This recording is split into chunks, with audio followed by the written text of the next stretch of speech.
Bonjour à tous, bonjour à toutes, bonjour à tous et bienvenue sur ce webinaire de BMC Software. Je m'appelle Fred Leceau et je fais partie de l'équipe avant-vente de BMC Control M. On est ensemble sur un petit webinaire technique qui va durer approximativement 60 minutes. On espère qu'il y aura des questions ce coup-ci parce qu'on va vous montrer des choses un peu nouvelles. Et ce webinaire est enregistré, il vous sera possible de vous le rejouer dans quelques jours. On va vous donner des indications là-dessus à la fin du webinaire. Je suis accompagné aujourd'hui par deux corélégionnaires, Olivier Lazis. Salut Olivier, ça va? Ça va? Super, motivé, motivé. Et Mathieu aussi m'accompagne. Salut Mathieu. Bonjour à tous. Et aujourd'hui, alors on va parler de quoi? Alors, vous avez reçu un agenda que je qualifierais de partiel, en fait, parce qu'on a rajouté quelque chose au dernier moment. On a une première partie dans laquelle je vais vous parler de l'ordonnancement. Ça, c'est en cloud avec BMCLX Control M. C'est un webinaire qu'on a déjà fait de moult fois. Vous avez certainement déjà entendu parler de BMCLX Control M, mais à chaque fois, on essaie de trouver une manière différente de le décliner, de vous expliquer en quoi il consiste. On va, avec Mathieu, jeter un petit coup d'œil dans le futur, parce que beaucoup d'entre vous, suite à la sortie de la 9.21.1, enfin de la 9.21, je devrais dire, avait émis beaucoup d'intérêt sur cette nouvelle version, mais comme d'habitude, tout le monde attend le premier fix-pack pour savoir ce qui va se passer et pour monter de version. Donc, il arrive clairement.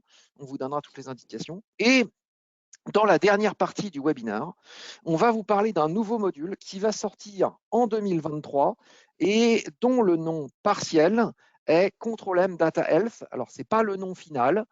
On vous le montre et je crame tout de suite la surprise. Pourquoi on vous le montre? Pour savoir si ça va vous intéresser, déjà d'une part, et d'autre part, pour trouver quelqu'un qui serait volontaire parmi nos clients pour être bêta-testeur et pour pouvoir faire éventuellement évoluer l'outil vers quelque chose de plus efficace et de plus intéressant pour la base installée, pour les clients, parce qu'au final, c'est vous les utilisateurs, c'est vous qui êtes les premiers intéressés par la sortie de nouveaux modules et pour pouvoir dire si c'est effectivement quelque chose qui est en ligne avec ce que vous souhaitez obtenir, ce que vous souhaitez faire avec Control M ou pas. On fera aussi une petite démonstration rapide. C'est en état de bêta test actuellement, donc ce sera une bêta à la mesure de ce qu'on peut vous présenter. C'est Olivier qui vous le fera. Et on fera une petite session de questions-réponses et puis on clôturera tout ça. Normalement, on a en gros 60 minutes ensemble autour de différents sujets. Alors, je vais commencer par BMCLX Control M tout de suite. BMCLX Control M, c'est une solution qui est sortie en 2018. Aujourd'hui, clairement, quand on aborde de nouveaux clients, des greenfield ou des clients Broadcom qui souhaitent évoluer d'une solution concurrente vers Control M, on leur propose le choix entre passer à Control M on-premise ou évoluer vers BMCLX Control M, sachant qu'il est possible dans les deux cas de faire des migrations vers l'un ou vers l'autre, voire on peut bundler, c'est-à-dire que c'est deux lignes de produits complètement différentes et clairement, il y a des clients parmi les nôtres qui ont les deux solutions et qui les mixent et qui les font communiquer. Je vais vous détailler quels sont les avantages de la partie LX Control M. Et je vais tout de suite crever l'abcès sur une question clé qu'on nous pose assez régulièrement, c'est combien ça coûte? Parce qu'en fait, c'est ça le nerf de la guerre. Donc, le premier élément à comprendre, c'est que c'est une solution qui est délivrée sur un contrat de souscription. C'est une solution en SaaS. Et donc, quand on souscrit à un certain nombre d'exécutions. Donc, vous vous abonnez à l'année pour un certain nombre d'exécutions chaque jour. Et on va donc vous ouvrir un tenant qui va être le vôtre. Alors, suivant les situations, il y aura peut-être un ou deux tenants, voire plus. Au moins, vous aurez un tenant de production et un tenant de non-production qui vous permettra de faire des tests avant de passer en production, comme vous le feriez avec un vrai contrôle M on-premise. Et donc, cet abonnement couvre les montées de version, la haute disponibilité, les sauvegardes et toute la mise en place de la sécurité nécessaire pour s'assurer que votre tenant est bien votre tenant et que même nous, BMC, n'avons pas accès à vos données. Donc, je vous demande juste 30 secondes d'imagination, fermez les yeux, pensez à un monde dans lequel vous n'avez plus à vous soucier de vos montées de version, vous êtes toujours à la dernière montée de version. S'il y a un bug, s'il y a un patch à appliquer de manière ultra rapide, c'est BMC qui s'en charge pour vous. On a toute une équipe qui s'appelle le NOC, Network Operation Center, qui est en charge du maintien en condition opérationnelle de la solution. Et c'est ce qui fait que vous allez pouvoir vous focaliser à 100% sur la formation des équipes métiers, la surveillance des exécutions, l'intégration avec votre identity provider, la connexion avec la supervision ou avec l'ITSM, tout ce qui est en liaison avec l'optimisation et la meilleure utilisation de l'outil. Et vous allez enfin laisser de côté tout ce qui est montée de version pour le déléguer à l'éditeur qui lui fera le boulot nickel parce que on a dans le NOC des spécialistes de contrôle M et qui font ça toute la journée. Je vais vous donner plus de détails, bien entendu. L'idée, c'est qu'une fois que vous avez validé votre achat de BMC Lix Control M et qu'on s'est mis d'accord sur la nature de l'abonnement et la quantité d'exécution par jour, eh bien, votre ticket d'entrée va déclencher automatiquement la création d'un tenant. Vous allez recevoir un mail avec une première connexion. Vous allez pouvoir configurer l'environnement, c'est-à-dire mettre en place votre premier agent ou vos premiers agents, déployer les plugins, définir les utilisateurs. Donc, ce premier mail vous permet d'accéder au statut d'administrateur. Ce sera l'utilisateur administrateur et après, vous pourrez décliner et créer de nouveaux utilisateurs avec des fonctions, des possibilités et des droits différents les uns des autres. Et en l'espace de moins de 24 heures, vous êtes prêt pour la production et vous êtes prêt à rouler. Donc, au niveau déploiement et mise en place de la solution, c'est extrêmement rapide, évidemment bien plus que ça ne pourrait l'être si vous étiez on-premise. Au niveau des exigences que vous avez par rapport à la gestion des workflows, on est sur un outil qui est aujourd'hui capable de supporter à peu près pour un seul tenant 100 000 exécutions par jour. Je parle sous le contrôle de mes corélégionnaires. Si vous devez me corriger, les gars, si je dis une bêtise, n'hésitez pas. On supporte des workflows hétérogènes. Donc aujourd'hui, la solution permet d'exécuter des traitements sur Linux et Windows. On est en train de travailler sur d'autres plateformes. On a la gestion des SLA qui est intégrée, donc le Batch Impact Manager qui fait partie du produit. On a le traitement et la notification des erreurs, ça c'est du standard. Hein. Il y a des shouts, il y a un système d'alerte. On a même une évolution qui est en cours de réflexion sur un système d'abonnement, comme un système de news, on va dire, sur lesquels les alertes sont envoyées et on n'a plus qu'à s'abonner et les alertes tombent automatiquement. On a de la rémédiation automatique, l'auto-guérison, c'est-à-dire que si votre tenant tombe, il sera relancé automatiquement. Il y a de la haute disponibilité, c'est la base de données RDS qui est utilisée du côté des tenants, donc elle est très, très hautement disponible. Vous aurez la visibilité de bout en bout, ça c'est normal. Les interfaces graphiques web seront adaptées aux différents profils d'utilisation. Vous aurez accès à une partie de Workload Change Manager qui sont la définition des normes de fonctionnement de production. Donc les normes et standards que vous allez mettre sur le nommage des objets dans Control M. Et on supporte de facto DevOps parce que vous allez pouvoir intégrer le développement des jobs en Job as Code en utilisant BMC Lix Control M, ce qui va faire que en ayant un GitLab, un GitHub, un Jenkins ou enfin toute la gamme des outils qui servent à faire du DevOps et de l'automatisation de déploiement, eh bien vous pourrez déployer automatiquement les jobs au sein de BMC Lix Control M. Au niveau de la disponibilité, on s'engage à pas plus de 4 heures de temps d'arrêt non planifié par an, ce qui est normal. Vous êtes quand même sur un outil de prod extrêmement important. Il y aura des arrêts qui seront prévus, on vous préviendra à l'avance, notamment pour les montées de version et les fameuses applications de patch. Le fait que vous soyez prévenu à l'avance n'est pas obligatoirement une parole d'évangile. C'est-à-dire que si vous dites non, dimanche 4 heures du matin, là, je peux pas, est-ce que vous pourriez le déplacer à telle heure, telle date? Et le NOC va se débrouiller pour pouvoir s'adapter à vos besoins en fonction de ce que vous souhaitez. Et donc, ils vont pouvoir se réadapter. Et évidemment, on comprend vos contraintes et on sait que c'est la prod qui dirige et c'est pas nous, en tant qu'éditeurs, qui allons être capables de vous forcer la main. On a 3 équipes de support technique. C'est aussi le support technique standard de Control M on-prem qui s'occupe de BMC Lix Control M. Donc, vous pouvez quand même ouvrir des incidents. Alors, suivant le tenant que vous mettez en place, si c'est un tenant de prod, on a exactement les mêmes contraintes que sur Control M on-prem en production. C'est-à-dire que vous ouvrez un sévérité 1, on est en contact avec vous dans l'heure. Si on n'a pas déjà repéré le problème de notre côté, bien évidemment. Et si vous êtes sur un tenant hors production, là, on a des temps de réponse qui peuvent être un tout petit peu plus longs.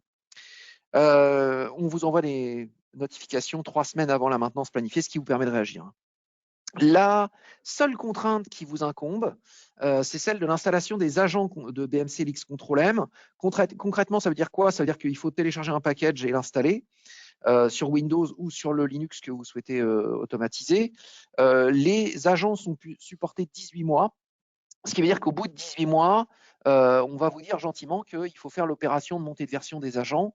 Et donc ça, c'est pareil, ça se fait on peut le faire automatiquement en utilisant une solution d'orchestration. On pourrait même imaginer le faire avec BMC-LX Control M lui-même. Néanmoins, on peut le faire aussi en invoquant l'API, si je ne dis pas de bêtises. Néanmoins, je sais que vous êtes à peu près tous équipés de solutions d'orchestration type Ansible, Puppet, Chef, Jenkins et autres. Donc, c'est tout à fait possible de batcher tout ça en un seul coup. Et vous faites la désinstallation, réinstallation de l'agent de manière complètement automatisée en un seul coup de cuillère à peau.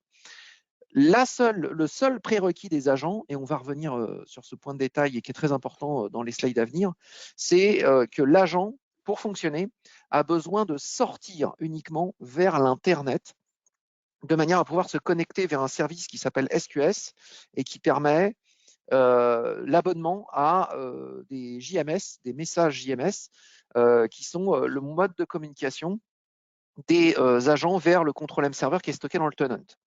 Je reviendrai là-dessus plus en détail. Tout automatiser, c'est compliqué. Je ne vais pas refaire l'histoire de l'informatique depuis les dinosaures, mais je ne vais pas remonter non plus à Alan Turing. Disons juste qu'entre les années 80 où on a débuté dans le mainframe et maintenant il y a quand même un peu d'eau qui a coulé sous les ponts, et que entre une époque où les services métiers étaient quand même assez maîtrisés et de petite envergure, mais tout aussi critique d'ailleurs à l'époque, quand l'informatique éternuait, tout le monde était enrhumé. Les technologies ont quand même beaucoup évolué, et puis l'informatique a quand même fait un peu son chemin dans la boutique. On a eu de nouveaux besoins, que ce soit des besoins qui ont été liés à l'accélération des services, être plus efficace comparé à la concurrence, répondre plus rapidement aux besoins des clients pour capturer des clients à la concurrence. On a démultiplié la quantité d'opérations disponibles, enfin de solutions informatiques disponibles. Donc, on a quand même des choses très importantes qui se sont mises en place. Beaucoup de nouveaux acteurs, beaucoup de nouveaux services, beaucoup de technologies. Les ERP sont arrivés. Et puis après, on a le monde de l'open source qui est arrivé aussi par-dessus tout ça. Et puis le monde du cloud public avec des services plus ou moins différents, plus ou moins complexes. Ce qui a fait généralement qu'à la fin, on est arrivé dans un superbe état de gestion de spaghetti qui est devenu extrêmement complexe et assez incompréhensible. Mais ironie de la situation, l'ordonnanceur de production est resté le scheduler des schedulers. C'est-à-dire que ça reste le maître de cette affaire, c'est le chef d'orchestre, c'est le pilote automatique de la prod. Et lui, il a toujours ce rôle de donner des ordres à la prod et potentiellement aux schedulers qui se trouvent à l'intérieur des solutions applicatives. Donc, je prends un exemple très simple, SAP. SAP possède un ordonnanceur qui s'appelle CCMS. Et dans CCMS, on a la capacité d'automatiser des ABAP, des traitements spécialisés SAP. C'est génial, mais ça se limite à SAP. Donc, ça veut dire qu'il faut quand même un chef d'orchestre qui est au-delà d'SAP et qui est capable d'avoir la vue d'ensemble et de dire là maintenant on va exécuter du SAP, mais après on va exécuter quelque chose dans une solution de BI, Tableau, qui est absolument pas visible du scheduler des SAP, et donc on va continuer le chemin de l'autre côté. Alors, quand on parle d'on-premise, tout est facile, on est dans ce que j'appellerais un bastion, et ma foi, les portes SCP peuvent s'ouvrir dans un sens, dans l'autre, sans que ça provoque de grands drames. Par contre, quand on parle d'introduction du cloud dans le système, là, ça devient un peu plus compliqué, parce qu'en fait, comme vous le voyez sur mon écran, il y a ce passage-là qui est un peu complexe, où on va aller de l'on-premise vers le cloud public, que ce soit AWS, Google ou Azure, et on va devoir traverser le firewall vers l'extérieur et re-rentrer dans le firewall de la partie cloud public. Alors, c'est relativement maîtrisé, mais quand il s'agit d'utiliser un agent d'une solution d'ordonnancement qui se trouve dans le cloud, eh bien, il va falloir expliquer aux responsables de la sécurité qu'il va y avoir des passages et des ouvertures de ports entrants vers la partie sensible interne de l'entreprise, que ce soit dans le cloud ou on-premise. Donc là, normalement, votre responsable sécurité va vous dire, OK, on va se retrouver dans le parking avec un couteau, on va s'expliquer.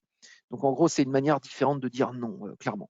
Donc l'idée lumineuse qu'a eu les labs côté BMCLX Control M, c'est de dire, on va utiliser uniquement des services sortants. C'est-à-dire que le Control M Server qui se trouve dans le tenant de BMCLX Control M ne va communiquer que de l'intérieur vers l'extérieur.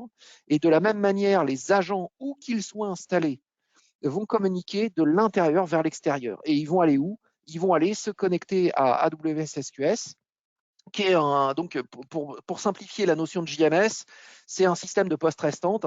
Je vous poste un message, il n'y a que vous qui pouvez accéder à votre boîte aux lettres, et le message que j'ai posté, c'est déclenche le job. Et de la même manière, il y a une boîte aux lettres différente qui est déléguée au control M serveur. L'agent poste le message inverse qui dit le job est en cours, le job est fini, voilà la log, etc., etc. Donc tout ça simplifie énormément les choses et avantage extrêmement clé. Alors évidemment, mon petit schéma d'architecture le précise pas, mais on peut déployer tout ça un peu comme on veut. C'est-à-dire que vous pouvez mettre des agents BMCLX Control M on-premise. On peut les mettre dans Azure, dans AWS, dans Google Cloud, dans Alibaba, dans je ne sais où, même éventuellement dans votre cloud souverain, dès lors que l'agent a la possibilité et la capacité de sortir vers le port 443 en HTTPS et d'aller vers AWS SQS, qui peut être un élément complètement normé, borné et validé par le firewall, eh bien, il va pouvoir fonctionner. Et donc là, ça ouvre un monde parce que vous allez pouvoir déclencher des jobs. Premier job on-premise, deuxième job AWS, troisième job Google, quatrième job Azure et cinquième job, on rentre et on exécute du SaaS sur une solution tierce qui n'est même pas chez vous. Donc on peut faire du véritable ordonnancement cross-plateforme et surtout cross-environnement, cloud public, cloud privé et on-premise. Alors les avantages, ils sont évidents, je ne vais pas vous seriner avec ça parce que vous êtes tous au courant. On va pouvoir mixer tout comme on veut et surtout obtenir une vue unifiée globale de tout ce qui s'exécute partout où ça peut s'exécuter. Donc comme vous le voyez dans l'écran, j'ai même ajouté, il y a même du Snowflake, du SAP on-premise, ou ça peut être du SAP déployé sur AWS ou sur Azure. On va pouvoir faire appel aux fonctions lambda, on va pouvoir invoquer de l'Amazon S3, on peut faire transfert de fichiers. Et ce qui est très important, on y reviendra un peu plus tard, c'est qu'on va pouvoir provisionner des ressources dans le cloud, les utiliser, les détruire juste après. Parce que le cloud est fait effectivement un élément plein de promesses jusqu'à ce qu'on reçoive la première facture. Ensuite, je vous le disais, il y a Batch Impact Manager qui est inclus dans la solution. On peut interagir avec BMCLX Control M au travers d'une interface web et au travers de l'API aussi. Et donc, on a cette fameuse gestion de SLA qui permet de voir directement le slack time, c'est-à-dire tout ce qui permet de dire mon flow s'est déroulé dans les temps que je lui ai donné, le temps imparti, ou alors ça a débordé, et là je reçois des alertes, et donc je peux m'engager sur des SLA de manière globale sans avoir à faire appel à des feuilles de calcul Excel pour essayer de calculer combien de temps il y a des trucs qui s'exécutent dans SAP, combien de temps ça s'exécute dans Azure, combien de temps ça s'exécute dans AWS, et essayer de faire des coupes mal taillées pour essayer de m'en sortir. Donc vous l'aurez compris, le but du jeu pour nous, à travers BMCLX Control M, c'est de vous offrir une solution qui est tout packagée, extrêmement confortable, vous n'avez pas l'infrastructure à gérer, et qui vous permet de gérer globalement la totalité du périmètre. Donc, tout ça est, comme je le disais, packagé. On s'est orienté vers quelque chose qui est quand même très souple. Il y a tout l'aspect API qui est disponible, tout l'aspect WCM site standard, l'aspect JSON. Donc la solution supporte les imports et les exports en JSON. C'est disponible bientôt on-premise à quasi 100%. Les sites standards, c'est le module WCM et l'API est disponible aussi en standard on-premise, quand même, je le signale. En ce qui concerne l'accès aux interfaces, vous avez une vue workflow qui est disponible en web, une vue service métier qui peut être fournie à des utilisateurs lambda parce qu'ils n'ont pas besoin de voir les logigrammes, ils veulent juste voir des carrés verts ou rouges. Et puis vous avez vu la vue job as code qui peut être aussi une vue état des jobs juste en invoquant l'API de BMCLX Control M. Je ne vais pas revenir, là j'ai plusieurs slides sur les fonctionnalités, mais là c'est pour vraiment détailler. Vous avez les fonctions de base de contrôle on-prem, les SLA, je l'ai déjà dit. Au niveau des application packs, vous avez les jobs OS, les jobs base de données, Hadoop, Application Integration, Azure, AWS, Informatica. Il y en a plein d'autres qui arrivent, Mathieu va vous le détailler. Il y a le MFT qui est intégré dans BMCLX Control M, ce n'est pas un module. SAP, bien entendu. L'API, les sites, la gestion des agents. Donc, tout se fait par des tokens pour la sécurisation des échanges. Donc, c'est très sécurisé. Le MFT supporte AWS S3 et puis on supporte évidemment FTP, SFTP, FTPS. Et puis, vous avez accès à toute la documentation en ligne, évidemment, sur la solution pour pouvoir vous guider. Il y a même beaucoup de vidéos qui ont été créées pour faire le onboarding le plus rapidement possible. Donc, un petit slide de résumé. On peut avoir une évolutivité extrême, c'est-à-dire que vous pouvez faire bouger la solution dans tous les sens que vous le souhaitez, installer des agents, décommissionner des agents. Vous pouvez réassigner certains jobs à d'autres applications. C'est complètement transparent pour nous et ça ne changera rien. Dès lors que vous êtes et que vous respectez votre abonnement en termes d'exécution, ça ne pose pas de problème. Au niveau de la réduction des coûts, effectivement, il y a tout ce temps perdu à mettre à jour les plateformes, l'entretien de l'infrastructure, étendre les file systems, faire la supervision des file systems. Tout ça, ça a un impact sur votre temps de travail et l'investissement dans l'IT. Et pour l'innovation, on insère régulièrement de nouvelles intégrations disponibles directement dans BMCLX Control M pour que vous puissiez les utiliser facilement et rapidement. Donc ça vous facilite aussi la vie. Et au niveau de la sécurité, là-dessus, on fait énormément d'efforts et on est très à l'écoute du marché. Il y a des clients qui nous remontent des desiderata divers et variés. Oui, il n'y a pas de problème. La sécurité est prise en compte et elle l'est de plus en plus. On sait que c'est l'élément le plus crucial pour la bonne adoption d'une solution en SaaS, bien évidemment. J'ai parlé déjà des SLA. Donc, pareil, on est du 7 jours sur 7, 24/24. Si vous êtes sur un tenant de prod, un Severity One est pris en compte dans le heure. S2 4 heures, S3 8 heures, S4 12 heures. Vous pouvez aussi poser des questions fonctionnelles au support, ils vous répondront, il n'y a pas de problème. Pour la sécurité des données, toutes les communications sont encryptées. On s'appuie sur 5 couches différentes de sécurisation qui vont permettre de s'assurer que la bonne personne s'est bien connectée avec les bons droits au tenant et qu'elle ne fait pas n'importe quoi. Et cette sécurité s'applique aussi pour toutes les communications liées à l'Automation API. Donc là-dessus, c'est clean. On peut se connecter aussi avec votre identity provider, quel qu'il soit, pour que vous puissiez directement vous connecter avec vos crédences de connexion d'entreprise. Il y a un dernier élément que je mentionne rapidement parce qu'on a un de nos collègues américains qui l'a mis en place, mais on peut faire l'intégration de l'accès à BMCLX Control M dans des plateformes type Okta avec éventuellement une reconnaissance à double facteur. C'est pas du tout comme ça qu'on dit en français. Mais voyez, vous recevez un code par Internet et par votre téléphone. Et donc, par ces deux systèmes, vous pouvez accéder à l'interface graphique de BMCLX Control M. C'est le genre de choses que certains clients nous demandent pour avoir le maximum de sécurité. Et donc, c'est possible de le faire. Au niveau des intégrations, je vais passer la main à Mathieu. Mathieu? Oui. Oui. Je te passe la main pour les intégrations. Oui, ok, oui.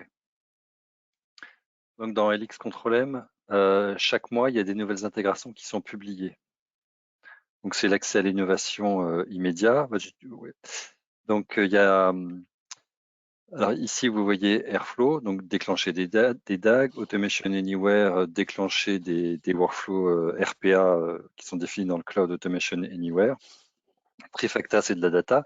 Donc en fait, la première vague d'intégration faite par l'intégration Factory, donc ce sont des modules supportés par BMC. C'était d'abord traiter les data pipeline, et aussi s'intégrer au gestionnaire de workflow interne des cloud providers comme Azure Batch, Google Data Proc ou AWS Step Functions. D'accord? Donc côté AWS, vous voyez bien donc le batch, AWS EC2 pour créer des VM, démarrer des VM, stopper ou détruire des VM. AWS EMR, ce sont les clusters, créer des clusters Big Data chez AWS. AWS Glue, c'est de la data. Glue Data Brew, c'est du nettoyage, de la préparation de data. Côté Azure, donc Azure Batch pour déclencher les workflows et piloter les workflows internes Azure. Data Factory, Databricks, tout ça c'est du BI, de la data. Azure VM, donc création de VM, stop start de VM. Et côté Google, on a Dataflow, Google VM aussi, donc création de VM, pareil. Et puis les contrôles modules que vous connaissez déjà, donc Informatica Hadoop Database, mais aussi ceux qui sont orientés cloud, comme Boomi ou Informatica Cloud. Et pour finir, donc le contrôle module MFT, Microsoft Power BI, Qlik, SAP, donc c'est le même que le on-prem, Talend et UiPath qui est aussi un RPA. Donc, Comme Automation Anywhere. Exactement. On attaque depuis début février la partie machine learning. Donc, vont être publiés en mars Azure Machine Learning et AWS SageMaker, et GCP Vertex, ce sera pour le mois de mai. Très bien, merci Mathieu. Je vois des questions qui ont été posées dans le chat. Donc je ne l'ai pas dit, mais vous pouvez poser des questions, bien entendu. J'ai un petit complément, excuse-moi, oui, Fred. vas-y, je t'en prie. Au Oui, niveau des leaks, donc la souscription aux alertes, c'est déjà fonctionnel. C'est-à-dire comme vous ne d'accord. pouvez pas, l'équivalent du send alarm to script, comme vous ne pouvez pas mettre votre propre script sur le tenant, vous le mettez sur un agent et il va récupérer les 24 paramètres d'une alerte. Donc après, vous concaténez ça dans un fichier, vous faites un curl. C'est l'équivalent du send alarm to script. Merci. Alors, les questions qu'on nous a posées, le mode sans agent est-il possible sous Elix Control M? Alors, je sais qu'il est à l'étude et qu'il est sur le point de sortir. Par contre, peut-être Mathieu, tu es peut-être un Oui. peu plus au courant que moi. Alors, je ne l'ai pas mis dans les slides qui vont suivre, mais il apparaît dans une roadmap, oui, c'est-à-dire le Remote Host, l'agentless pour la 21.1, oui.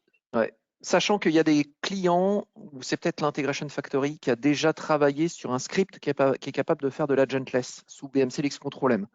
Donc, c'est un job de l'Integration Factory qui fait le boulot. Oui. Question de Ludovic. Bonjour, est-ce que le flux sortant peut passer par un proxy? Bon, a priori, il n'y a aucun problème. Hein. C'est pas pire que si vous surfez par Internet et que vous prenez un proxy pour sortir. Donc, comme le flux n'est que sortant, quand vous avez l'agent qui est en interne, en premise, il faudra lui signaler, enfin, même pas, il va sortir par le proxy pour aller vers Internet. C'est juste une sorte de configuration réseau de la machine sur laquelle l'agent est installé. Quid de la localisation de la plateforme SaaS Elix? BMC a préannoncé à data center bientôt en Europe. Qu'en est-il? Le fait que le data center soit actuellement aux USA est un frein pour les prospects. C'est très vrai. C'est très vrai. Et donc, on a entendu la foule. Je ne vais pas dévoiler de secret de Polichinelle, mais je crois que c'est l'Irlande qui a été choisie. Donc, parce que c'est le moins cher. C'est le centre AWS le moins cher. On va probablement, je crois qu'il est déjà en bêta test actuellement, avoir un service BMC Elix Control M en Irlande. Et donc, vous pourrez tout à fait provisionner le service. Actuellement, il est en Caroline du Nord, Caroline du Sud, je ne me rappelle plus. Vous allez pouvoir provisionner un système BMC Elix Control M entier sur AWS Irlande. Et par contre, ça reste chez AWS. Je vais à l'avant de la prochaine question. Pourquoi AWS? Parce qu'ils ils ont juste 10 ans d'avance sur le cloud, hein, clairement, notamment un service tel que SQS, qui est un peu le cœur de la sécurisation de l'outil, n'existe pas à l'équivalent chez Azure. Alors évidemment, Azure, ils sont peut-être un peu plus forts en Europe, mais en tout cas, ils n'ont pas ce truc-là. Donc, il a fallu faire des choix stratégiques. Et je suis désolé pour tous ceux qui sont des fans d'Azure, mais si vous vous abonnez à BMC Elix Control M, ce sera un service qui sera stocké, le tenant sera stocké sur AWS. C'est pas un drame hein, du tout, hein, parce que vous pourrez toujours installer des agents BMC Elix Control M sur vos machines Azure, ça marchera pareil. De toute façon, vous n'aurez pas accès physiquement à la machine sur laquelle il y a le tenant. Vous aurez juste l'interface graphique qui vous est donnée ou les intégrations avec l'API. C'est tout. Vous ne ferez jamais un SSH sur la machine sur laquelle se trouve BMC Elix Control M. Donc voilà. On va enchaîner. Mathieu, je te laisse la main. Je vais tourner les slides si tu veux. Donc un petit rappel déjà sur la 21 qui est sortie fin septembre en 4 points. Vous voyez tout en haut à gauche, folder référence. On avait fait une démo là-dessus. Imaginez vous avez un folder avec 2 ou 3 jobs que vous réutilisez sans cesse. Par exemple des purges de log ou des rotations de log. Donc si vous avez la même chose dans 50 workflows, plutôt que de dupliquer 50 fois ce job de purge de log, vous pouvez y faire référence. Donc c'est folder référence. Donc c'est de la réutilisation d'objets, réutilisation de jobs ou de folders dans des subfolders. Ensuite, l'adjust event bridge, juste en dessous. Quand vous avez au milieu d'un workflow, d'un enchaînement, un job mensuel ou un job hebdomadaire, vous avez un nouveau type d'ajustement. Vous avez déjà l'ajustement yes, no ou dummy. Et là, le mode bridge, il va effacer, il ne va pas monter au plan les jobs qui ne sont pas éligibles par leur scheduling et il va raccrocher les dépendances pour combler le trou entre les quotidiens qui étaient en amont et les quotidiens qui étaient en aval. D'accord? Au niveau du MFTE, donc il y a le multisite. Donc vous pouvez avoir pour une seule installation Control-M, un site Amérique, un site Europe par exemple. Il n'y a pas besoin d'avoir plusieurs EM. Et au niveau de l'agent, donc il y a une évolution sur la facilité d'installation. Donc l'agent en un seul setup va inclure le plugin application intégrateur et la ligne de commande API CTM. Et puis en dessous, c'est aussi intéressant le support au niveau de l'embedded script. Donc vous connaissez déjà le DOS ou le Bash, le shell Unix. Donc maintenant Visual Basic, PowerShell, Perl et Python dans les embedded scripts. Voilà rapidement les fonctionnalités. En 21.1, donc je peux le dire, pour l'instant c'est annoncé fin mai 2023. Donc il y aura une image Docker qui embarquera l'agent. Et dans cette image Docker, le job type Kubernetes sera déjà installé. Donc vous pourrez démarrer un agent dans Kubernetes ou OpenShift. Et en plus, depuis cet agent, vous pourrez soumettre des jobs dans Kubernetes dans d'autres pods. Donc, support à X7.3, Ubuntu 22.04. Au niveau du Java, donc vous savez que depuis la 21.1, Java 11 est obligatoire. Vous devez l'installer vous-même. Il y a une variable à positionner avant de lancer tout setup.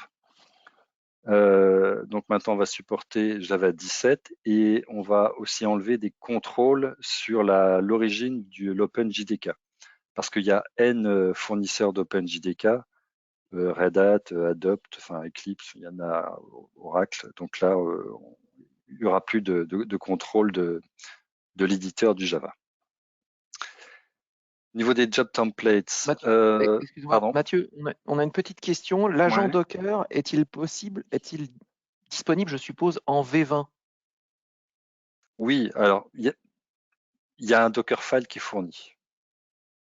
Donc c'est à vous de choisir votre Linux. Est-ce que vous pouvez le faire à partir de CentOS, Red Hat, Ubuntu?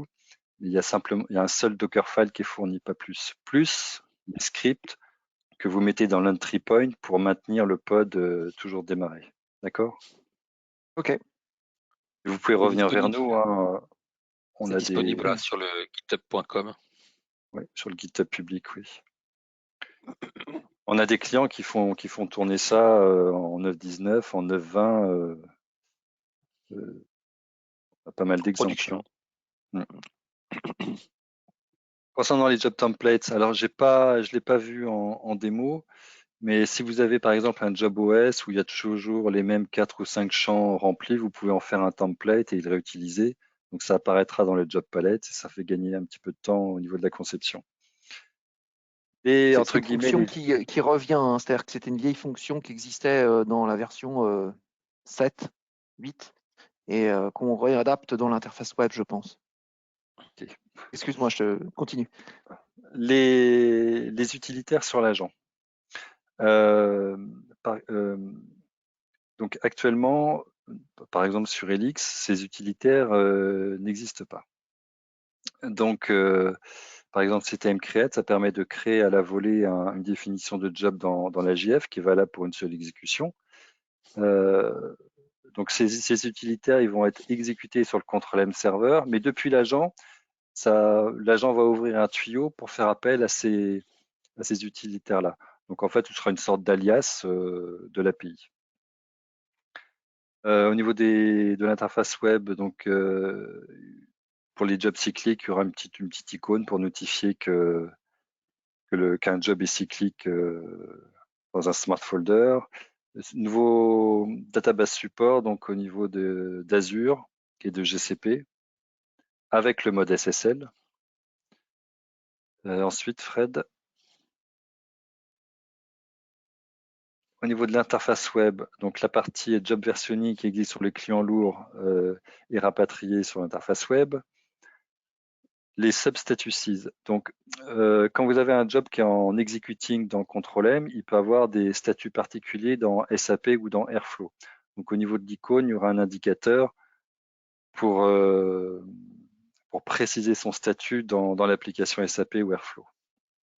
Au niveau du timeline du Gantt View, c'est rapatrié dans l'interface web. Localisation du format de date, année, mois, jour, jour, mois, année, comme on préfère. Les workload policies, donc qui sont dans le client lourd, vont apparaître dans l'interface web. Donc, le workload policy pour définir par exemple des plages de maintenance sur des agents, gérer le parallélisme d'exécution ou router d'un agent vers un autre le workload. Simulation des variables aussi, qui n'étaient que dans le client lourd. Alors, conditions format in user preferences, par défaut dans l'interface web, quand vous faites un drag and drop d'une dépendance entre deux jobs, l'event va s'appeler job amont-to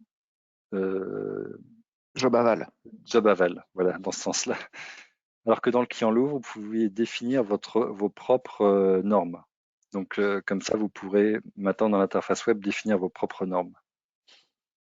Au niveau du Workflow Insight, il y aura un nouveau dashboard, User Activities. Enfin.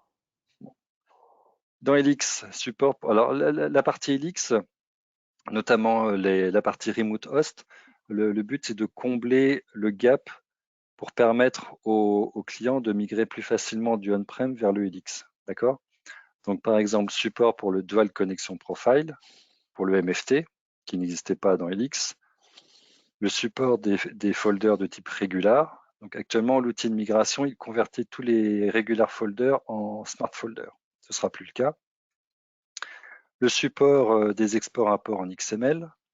Alors qu'actuellement, ce n'est que du JSON. Certains paramètres que vous avez dans le CCM pour le contrôle M serveur et le M, donc vous pourrez les régler au niveau Helix. Les agents, les utilitaires des agents, j'en ai déjà parlé avec le wrapper. Certains job types, donc qui sont issus d'un contrôle module V8, par exemple PeopleSoft, Java Web Service Messaging, ça va être mis à jour et porté dans Helix. Et aussi, donc la cohabitation de l'agent on-prem et de l'agent Helix, possible sur Linux, et maintenant ce sera possible sur Windows. Ce qui permettra de faire des synchronisations entre la version on-prem de Control-M et la version en SaaS. Exactement, faire des passerelles entre les deux. Au niveau MFT, il y a du SSH, du chiffrement. Le troisième point, parallèle file transfer. Actuellement, quand vous faites en FTP ou en SFTP l'équivalent d'un mPut étoile ou mget étoile, il va transférer les fichiers un par un, séquentiellement. Donc là, j'ai vu une démo, vous pourrez maintenant faire des transferts 2, 3, 4, j'ai vu jusqu'à 5 fichiers en parallèle, et ça fait gagner beaucoup de temps sur les transferts de fichiers. Au niveau des objets cloud, donc on a déjà les blobs, les buckets S3, GCP Storage. Donc maintenant, il y aura les objets Oracle Cloud. Au niveau du File Watcher MFT, vous pourrez définir comment vous traitez quand il y a l'ordre d'arrivée, par ordre alphabétique, par ordre, par date. Au niveau MFTE, donc une amélioration sur le load balancing avec les gateways et les hubs. Au niveau du MFT gateway, donc IP filtering pour autoriser ou rejeter certaines sources. Et puis pouvoir paramétrer le home directory d'un partenaire. Pouvoir choisir donc le home directory d'un B2B user, c'est-à-dire d'un partenaire extérieur. Ouais, ce qui était demandé aussi depuis relativement longtemps. Ouais. Merci beaucoup Mathieu. On va pouvoir attaquer un des sujets clés de ce matin. Donc c'est notre nouveau module Control M Data Health. Alors on va tout de suite prendre des gants. Hein. Vous avez la legal notice qui apparaît. Il est entendu que tout ce que vous allez entendre n'est pas encore complètement validé par BMC. On peut complètement changer tout. Ce qui est un avantage et un inconvénient, parce que si ça vous intéresse tel quel, bah, peut-être que ça va bouger, mais c'est peut-être aussi rassurant de se dire qu'il y a encore des axes d'amélioration qui peuvent être influencés par les clients utilisateurs finaux. Et donc, c'est un module qui a été pensé et imaginé par les labs en fonction de ce qui a été remonté par les clients. Comme vous le savez, et peut-être que vous avez déjà été aussi visité par les labs, c'est l'occasion pour vous d'échanger directement avec les créateurs de Control M et de dire tel bouton est rose, moi je le voudrais bleu. Et quand il y a suffisamment de personnes qui émettent la même opinion, le bouton change de couleur. C'est exactement, c'est comme ça que Control M a toujours été, a toujours évolué. Et donc, on va pouvoir faire un panoramique sur ce qui nous attend avec ce nouveau module. Et donc, je vais passer la main à Olivier. Je te passe les slides et je te passerai la main pour la démo. Ok. Donc, alors en fait, ce nouveau module s'inscrit complètement dans une des initiatives importantes que BMC a pris autour de Control M il y a maintenant depuis 2020, qu'on appelle l'initiative 2020-2025. On a, vous le savez, un certain nombre d'initiatives comme le CloudOps, le DevOps et le DataOps. Mais en fait, voilà, on s'aperçoit que la plupart des workflows utilisés par nos clients, en fait, c'est pour traiter de la donnée. Alors, pas nécessairement de faire de l'analyse de données ou faire du s'appelle du data scientisme, mais tout simplement, on récupère de la donnée dans des sources qui peuvent être on-prem ou cloud, base de données on-prem, ERP on-prem, ou bien même des versions cloud de ces produits. Une fois qu'on a récupéré ces données, on va les stocker quelque part. Ça peut être là encore grâce à MFT ou d'autres modules de transfert de fichiers sur des répertoires et des espaces de stockage mis à disposition on-prem ou cloud, puisque on supporte maintenant les 4 grands, bientôt avec la 21.1, espaces de stockage cloud comme l'Amazon S3, le Blob Storage Azure, le Google Cloud dans ses différentes déclinaisons, ainsi que bientôt, comme l'a dit Mathieu, le stockage Oracle Cloud. Bon, une fois qu'on a stocké ces éléments là où on en a besoin, on va les traiter, donc les traiter soit avec des fonctions, soit avec des scripts, soit avec des outils on-prem d'analyse de données comme tous les environnements liés de big data autour de Hadoop, soit par ces déclinaisons de Hadoop au niveau du cloud qui vont être mis sous la forme de différents outils comme Databricks, Data Factory chez Azure ou les équivalents chez Amazon. Et une fois qu'on a traité ces données, généralement, on produit des résultats et ces résultats, on va les présenter, là encore, dans des solutions qui peuvent être soit cloud, soit SaaS, comme Tableau, comme Qlik, soit on peut même les mettre, par exemple, dans un stockage tel que Snowflake, pour pouvoir ensuite les utiliser et fournir des rapports à différentes personnes. Donc tout ça, c'est très bien et tout ça aujourd'hui, ça implique beaucoup de briques, beaucoup de composants techniques et comme on l'a déjà dit précédemment, Fred vous l'a déjà dit précédemment, il est intéressant d'avoir Control M et LX Control M, Fred, le slide suivant, pour piloter tout ça et avoir une vue de cockpit au niveau de LX Control M. Voilà. Alors, une fois qu'on a dit ça, nos labs avec les clients ont ont discuté et se sont aperçus qu'il y avait une autre problématique qui était liée à la gestion des données dans Control-M, c'est qu'aujourd'hui, on ne fait que le contrôle, on va dire, sur l'exécution des jobs, donc c'est-à-dire des process, autour de la donnée. Est-ce que ce que je voulais faire sur la donnée s'est bien passé ou pas? Mais on ne s'intéresse pas encore à la donnée elle-même. Et ça présente un handicap dans certaines situations, c'est-à-dire qu'il y a des workflows qui vont pouvoir être lancés même si la donnée n'est pas conforme à ce qu'on attend, à ce que l'on pense qu'elle est. Donc, si elle n'est pas conforme à ce qu'elle devrait être selon nos critères, on va potentiellement lancer des workflows qui vont donc, au final, donner des résultats qui seront complètement faux. Ce qui peut avoir des conséquences assez importantes, c'est que donc les résultats étant faux, s'ils sont consommés par des applications qui les utilisent, ça peut donner des dysfonctionnements au sein de l'entreprise assez importants. Ça va de toute façon consommer du temps parce que si derrière il y a des erreurs qui sont induites par le fait que la donnée, on va dire, est de mauvaise qualité. Alors mauvaise qualité, ça veut simplement dire qu'elle ne correspond pas aux critères que l'on définit pour la définir comme étant conforme à nos souhaits. Donc, il va falloir dépenser du temps pour savoir ce qui s'est passé, là où est l'erreur. Bref, en plus de ça, ça va consommer ces workflows, on va dire, avec ces mauvaises données, vont consommer des ressources, que ce soit des ressources on-prem ou des ressources cloud, puisqu'on a bien vu qu'on pouvait utiliser des fonctions d'analyse ou même tout simplement des fonctions de programmation cloud pour travailler sur ces données. Et tout ça a un coût, notamment dans le cloud. C'est-à-dire que lancer des workflows qui globalement, au final, ne vont servir à rien ou vont être de mauvaise qualité à cause de la donnée de mauvaise qualité qu'on a au départ, pourrait engendrer des coûts dont on pourrait se passer. Et tout ça, les trois réunis font que ça peut affecter des SLA et des niveaux de service qu'on aura définis sur ces workflows. Donc, c'est ce qu'on voit un peu aujourd'hui. Pour résoudre et un peu contourner ce problème, les clients à qui on a parlé, ils ont soit écrit et ils maintiennent des dizaines, voire des centaines de jobs SQL et de requêtes SQL pour aller questionner leur base de données pour contrôler que la donnée est bien conforme à ce qu'ils attendent.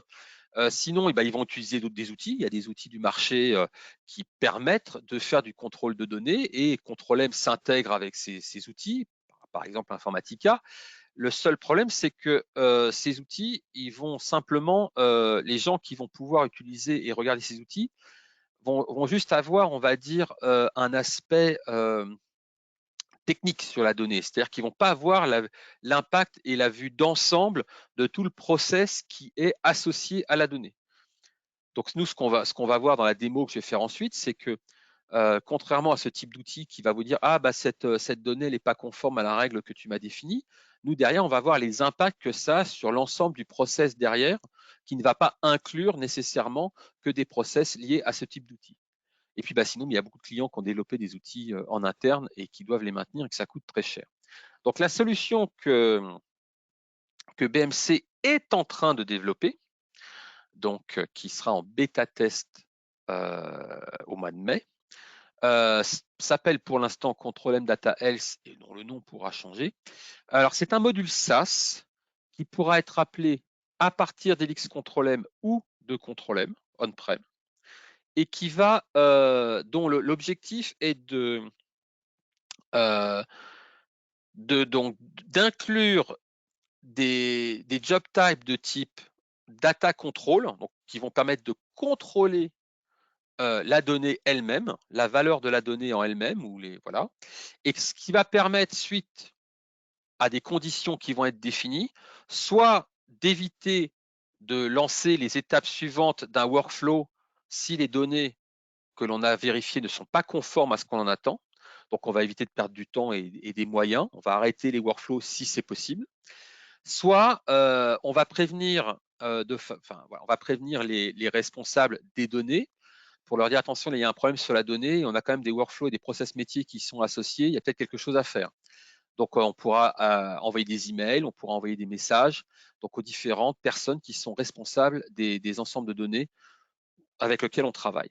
Et puis, on verra que dans l'outil, il y a un petit panneau de suivi des alertes qui sont remontées par ce contrôle de données avec aussi une vision historique qui permettent d'avoir une idée de la raison pour laquelle aujourd'hui on considère que au sein de workflows applicatifs et de workflows métiers, la donnée n'est pas conforme à ce qu'elle devrait être. Slide suivant. Donc les cas d'usage qui ont poussé BMC vraiment à commencer à développer ce module, c'est tout d'abord, c'est de s'assurer que les données qu'on envoie, notamment par exemple avec des échanges entre des partenaires, sont des données qui sont correctes. Imaginez une société qui est une industrie, qui produit de l'industrie, qui externalise ses livraisons et une partie de sa logistique à une autre société, et imaginez qu'elle lui fournisse des données qui sont fausses à cette société qui va notamment gérer les livraisons. Ça peut être quand même très très embêtant. Ensuite, donc ça c'est un des cas importants, c'est avant d'envoyer un fichier, je vérifie que les données que j'ai extraites et qui ont formé ce fichier font que les données que je pense être dans le fichier sont bien les bonnes avant que je les envoie notamment à d'autres organisations. Derrière, c'est bien sûr c'est de faire en sorte que les données qu'on échange entre applications soient correctes et qu'on n'envoie pas par exemple dans son ERP au niveau comptable, des données qui seraient erronées, issues de données erronées par exemple d'une application de commande, d'une application de facturation, etc., etc. Et puis, il y a aussi un autre cas d'usage dont on a entendu parler, c'est de dire, oui, il y a eu la révélation de la grande surprise et du grand spectacle. Désolé. La démo. Donc, je termine avec le dernier point, à savoir que beaucoup de nos clients aujourd'hui, vous êtes sûrement dans ce cas-là, utilisaient maintenant des data lakes, donc des entrepôts de données, des outils de data lake tel Elastic ou autre, par exemple Snowflake. Et on envoie beaucoup de données là-dedans.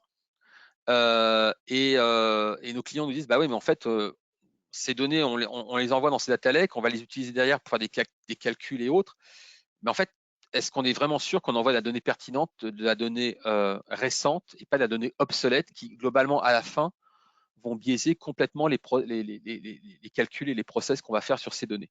Donc, il y a aussi cette notion de dire, est-ce que je peux vérifier que la donnée que je renvoie, par exemple, dans un data lake Snowflake, elle est suffisamment récente et, et pertinente plutôt que d'envoyer de la donnée obsolète qui n'a pas été modifiée depuis très longtemps. C'était le dernier cas d'usage. Alors maintenant, on va faire une pirouette, c'est-à-dire qu'il faut qu'on change de présenteur, il faut que j'arrive à partager mon écran.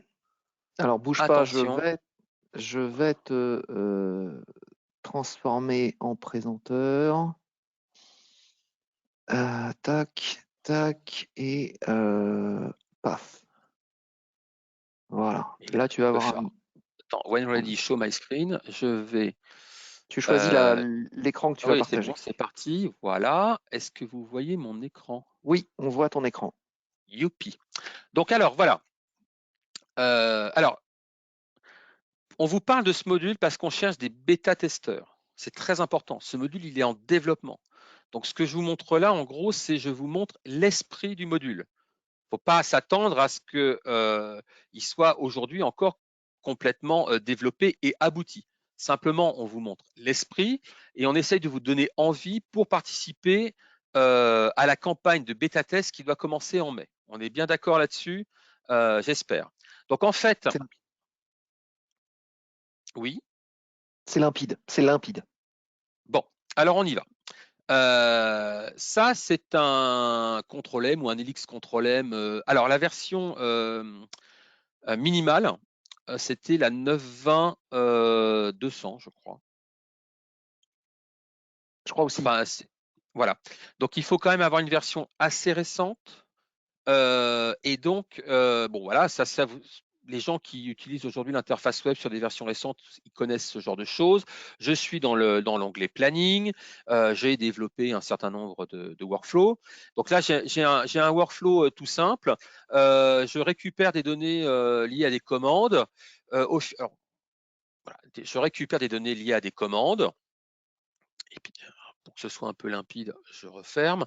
Ensuite, ces données, je vais en faire une agrégation sur 7 jours.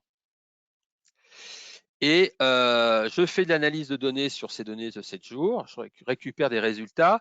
Et suite à ces résultats, j'envoie des emails à mes clients pour leur présenter les discounts, donc comment on dit en français les discounts, Les rabais. Les rabais, voilà, que je vais leur proposer. Et on va s'apercevoir que bien sûr donc ça c'est pas du tout un workflow de type DataOps où je vais faire de l'analyse de données. Il se trouve que j'en fais à l'intérieur, mais en gros au final je veux orienter des campagnes marketing de promotion à des clients. Donc on se rend bien compte que si la donnée source n'est pas correcte, je risque d'envoyer de la campagne de promotion et proposer des rabais à des clients qui soit n'en ont pas droit, soit et oublier ceux qui ont droit. Donc là-dessus, la validité de la donnée, la conformité de la donnée pour que le process global rende le service qu'il doit rendre, doit être vérifiée. C'est pourquoi dans les workflows, dans les folders et les workflows importants qui vont extraire la donnée, on a rajouté ce nouveau type de job qui est donc un job qu'on va appeler Health Monitor, donc qui va lui impliquer le contrôle des données. Donc c'est un job normal. Il a une définition et une des parties des définitions, c'est que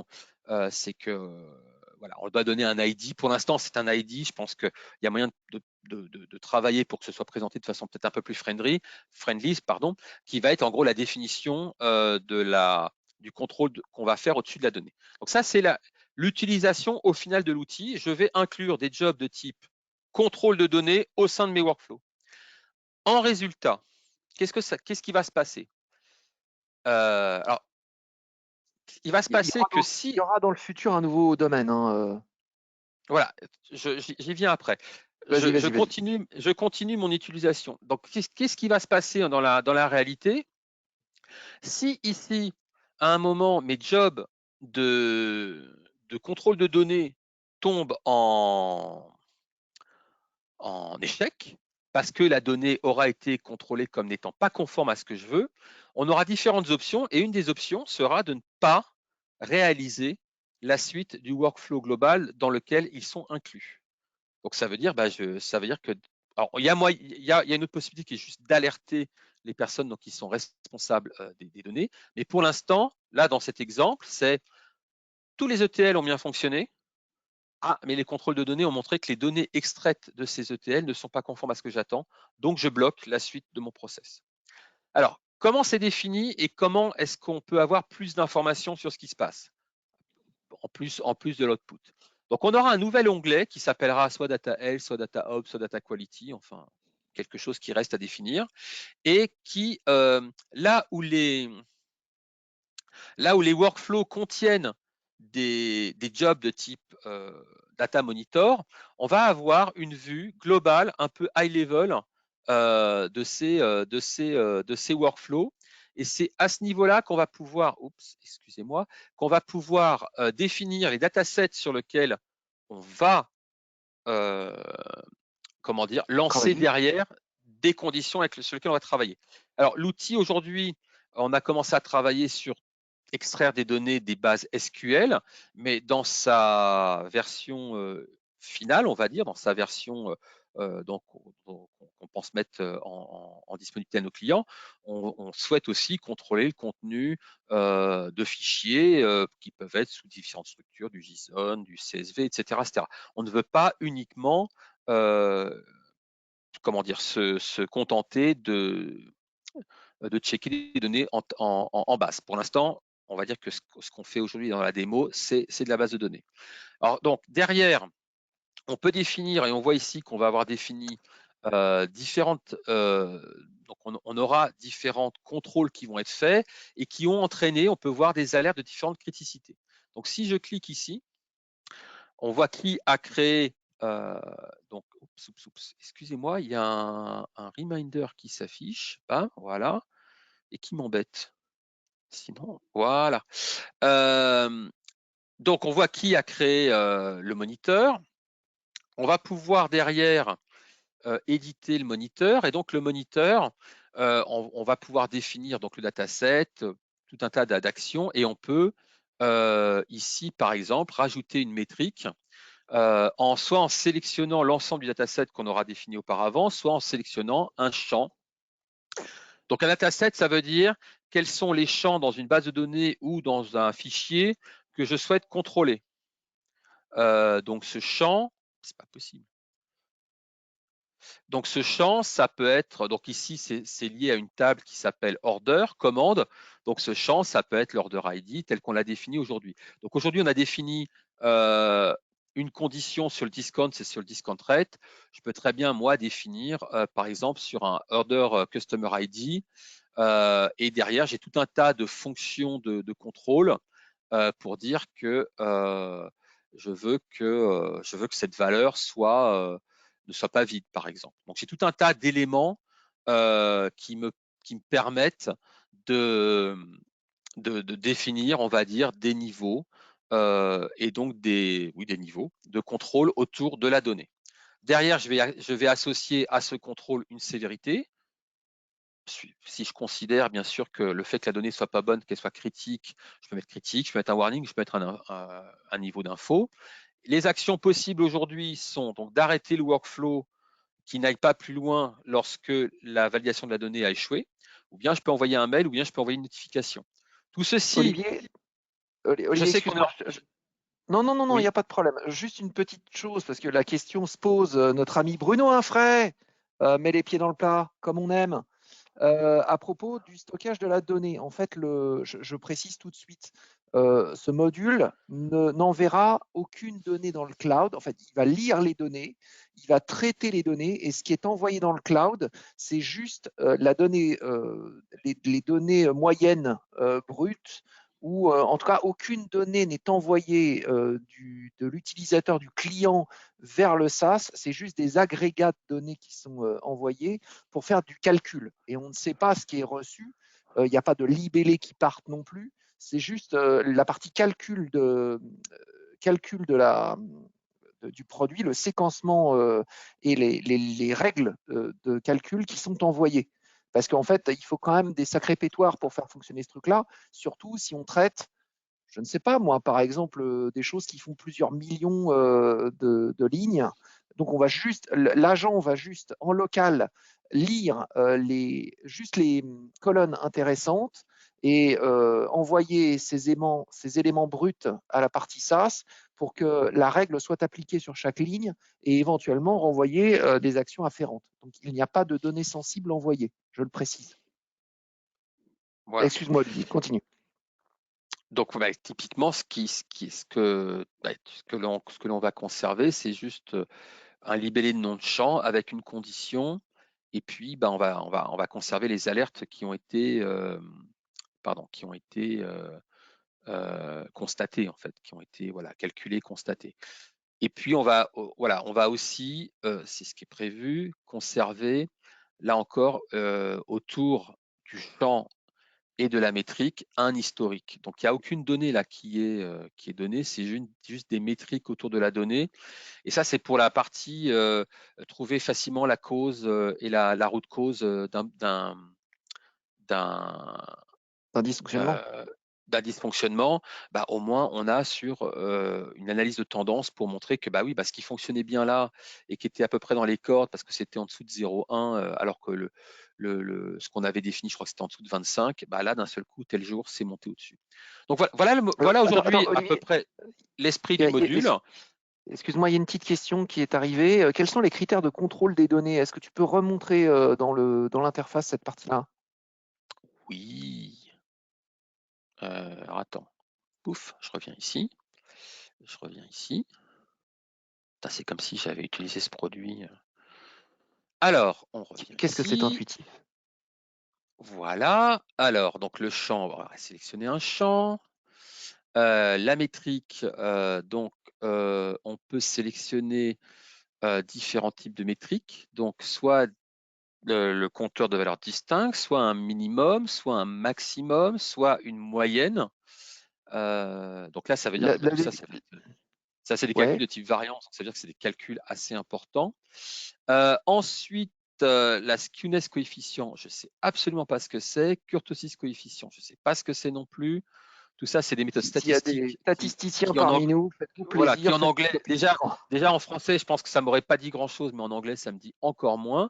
Et puis, bien sûr, on va tester si les champs sont vides ou pas. Par exemple, dans l'exemple que je donnais de la livraison, une adresse de livraison et un nom de contact, par exemple, si c'est vide, on peut se dire que la livraison aura peut-être un problème. Donc voilà le type aujourd'hui de méthodes d'analyse qui sont proposées. Après, on a tout un tas d'opérateurs avec equal, not equal, greater than, enfin les trucs habituels. Hein. Et puis, donc les actions, là, on définit son threshold et la valeur qu'on veut vérifier. Et puis, on a la sévérité. Là encore, c'est du bêta. Enfin, c'est du alpha. On va vers du bêta. Donc, tout ceci n'est pas gravé dans le marbre. Si par exemple, dans le calcul de la métrique, c'est pas kurtosis que vous voulez, mais kurtosas, et que nos amis sont capables de l'implémenter, eh ben, ça fait partie de ce programme de vous inscrire à ce programme de bêta-test pour dire à nos amis des labs, écoutez, moi, votre truc pourrait m'intéresser, mais par contre, la méthode de calcul qui m'intéresse, elle n'est pas encore dans l'outil. Et dans ces cas-là, en discutant, les labs, peut-être, s'ils en ont la possibilité, l'incluront dans l'outil. Voilà aujourd'hui là où on en est et l'idée de ce que va faire et va produire ce nouveau module. Nous attendons donc, et c'est pour ça qu'on en a profité au cours de ce webinaire, nous attendons donc des clients ou des partenaires qui soient susceptibles d'être intéressés pour tester ce module.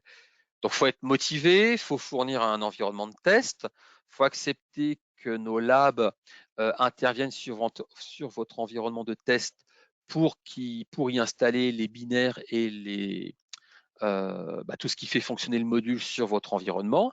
Et aussi, il faut trouver un cas d'usage qui soit intéressant pour vous. On ne veut pas travailler spécialement sur faire de la validation technique.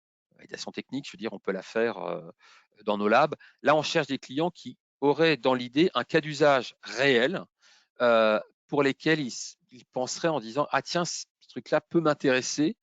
Et à partir de là, les labs seraient d'accord pour justement mettre en œuvre l'outil, le redévelopper, le faire évoluer pour faire en sorte que ça vous rende le service attendu sur votre cas d'usage. Voilà. Très bien. Donc les inscriptions sont à renvoyer à Fred, moi, et on les retransfère. Ensuite, on ira les retransférer à nos amis des labs. Sans problème, oui, c'est clairement ce qui nous intéresse. Pour vous, ça a la valeur parce que on sera complètement à votre écoute et les labs seront complètement à votre écoute pour faire évoluer la solution. Et donc, comme le produit n'est pas encore sorti, c'est l'occasion de faire entendre votre voix. Donc, comme l'a dit Olivier, on est disponible par mail. La majorité d'entre vous ont déjà notre mail ou même notre numéro de téléphone. Si ça vous tente, n'hésitez pas. C'est l'occasion. Quelques slides pour terminer, parce qu'on a déjà dépassé l'horaire. On a un nouveau workshop Automation API qui est disponible si vous avez envie d'en faire partie. Je rappelle ce que c'est, ce sera le 30 avril 2023. C'est une journée gratuite chez BMC où on va vous initier à l'Automation API. On va tout vous expliquer, on va vous faire travailler, c'est-à-dire que ce n'est pas un cours magistral, clairement pas. On vous prend par la main, on vous donne un environnement, vous pourrez tout casser, ce sera super. Mais surtout, on va vous apprendre toutes les commandes, l'installation du client Automation API, l'utilisation des invocations JSON, comment créer des jobs as a code.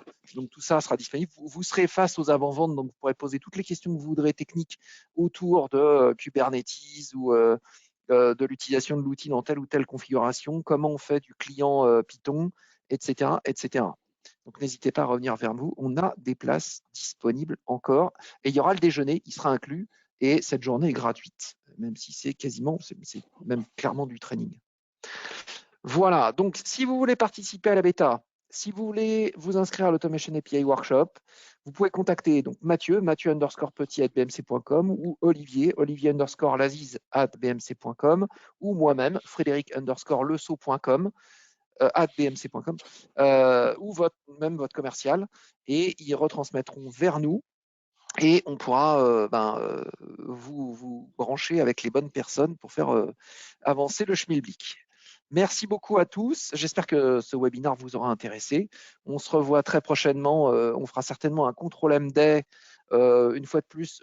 On pensait à faire ça en juin ou en juillet quand le Fixpack 9.21.1 sera sorti. On pourra vous faire des démos, on pourra se retrouver tous ensemble. On espère qu'il fera beau et surtout qu'on pourra boire un coup tous ensemble. Voilà. Merci beaucoup. Bonne journée à tous. Bon déjeuner et bon appétit. Au revoir, merci. Merci. Au revoir.